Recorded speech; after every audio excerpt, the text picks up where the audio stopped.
ในเมื่อทุกคนพร้อมแล้ว จะรออะไร วัน กัน นี้ ล่ะ พวกพี่ๆเขาจะมากินอะไร ไปกันเลยสิวะ น้ำอึ่งนะ จะเป็นใครมาจากไหนกูไม่สนใจ แต่ขอให้มึงรู้ไว้เถิดว่า น้ำอึ่งนะ วาระสุดท้ายของมึง ดู มาถึงแล้ว ดู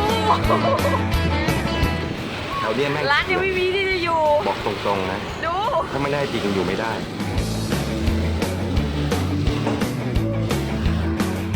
สภาพ ไม่ไหวไหม น้ำอึ่ง ไม่ไหวอะ กิน ไหวก็ดีแล้ว กิน ไม่รู้ใช่ไหมไม่ไหวเพราะ